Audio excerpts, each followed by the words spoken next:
Reading the crowd is such a big part of any performer. Basically, you have to read the crowd and understand what they want and give it to them.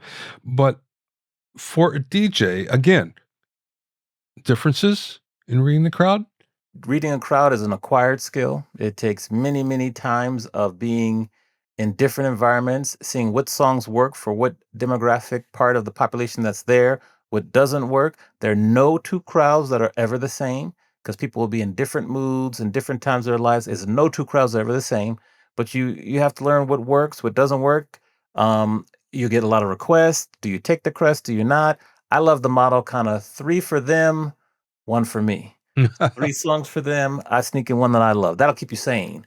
And just read the crowd. And sometimes if you have a crowd and they're really into pop and you start playing pop and they really get into it, you got to follow that pathway down until they get bored. And so just being flexible enough to do that, have the library of songs available to you that you can switch and test out and do things. And reading a crowd is only acquired through being in person and being around people, the energy. You can't acquire this from like being a bedroom DJ or even from like streaming, doing live streaming, which I did a lot of, particularly during the pandemic.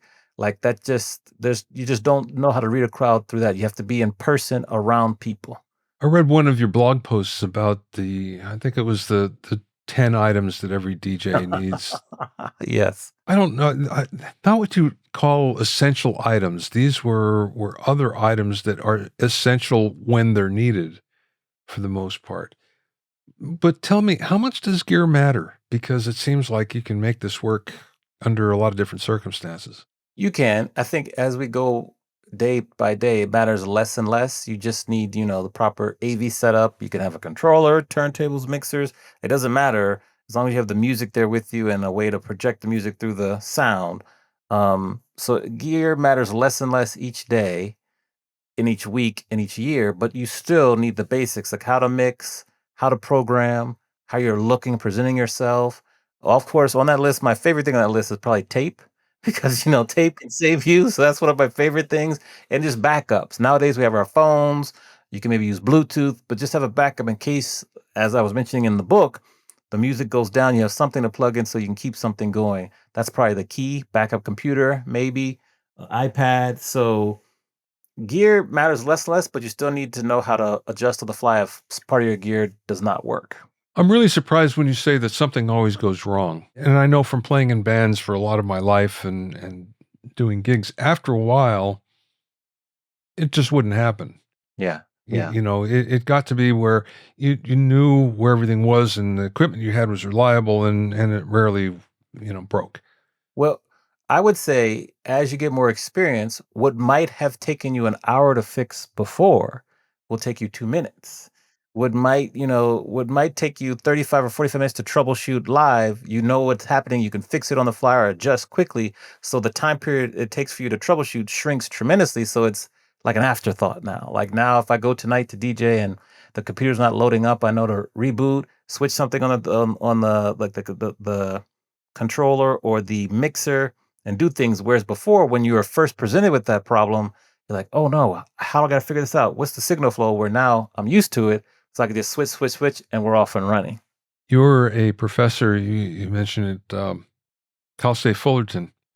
Is that where you've always been, or were you a professor other places as well? This is pretty much almost 7 years ago. This past August, I started there teaching. Actually, ended up creating the music business class there. It took us 3 years to get it through the system. Lots of like politics and meetings, and the red tape when you're trying to create a class for a educational institution. But and it's funny because they said, "Oh, when you start this class, you might have 12 or 13 people that will sign up. It'll take you a while to get it over 30." First class, 34 students. And we've been running at that level pretty much. Now we're in our fifth cohort, I think, fifth or sixth cohort. So it's going well. The class is so successful. We have a music business minor there. I love teaching it. People are now coming from across the country or world to take the class and be there. So it's one of my most favorite accomplishments, teaching. I love it. And I just enjoy it every week. I was a teacher as well for a lot of my life, and on a college level, university level. And One of the things that made me want to stop, and let me just compare notes with you here, was it seemed like around year 4, when you're teaching the same thing, before the question is asked, you know what it's going to be. And that bothered me, the lack of, something different here, out of the box. Do you experience that? I'm fortunate because the class I first started to teach there, I taught it for 3 or 4 years. I don't teach anymore, so I had to switch. They switched me to another class, then another class, then I have the music business.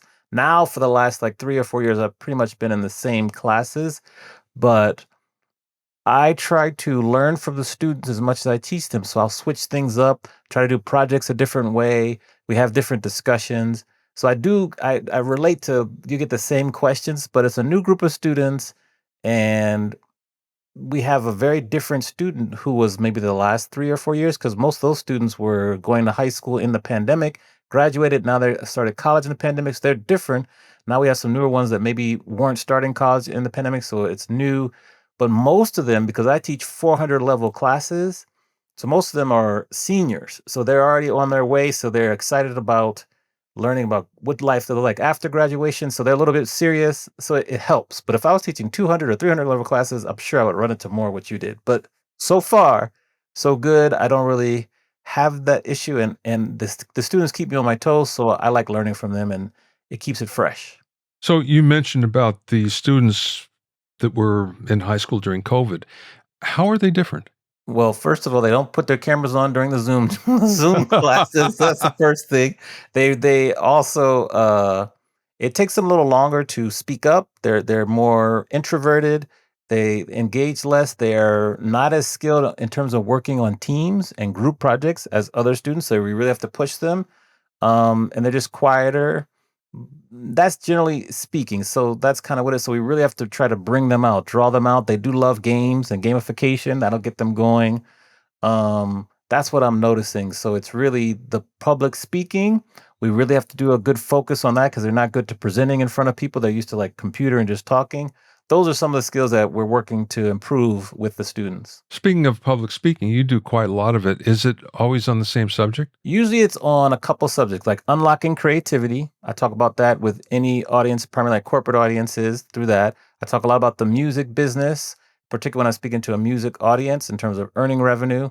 And then I also talk about just kind of the written word about how to write a book, the process of book writing, what it's like in this current era. Those are kind of my three main topics that I speak about.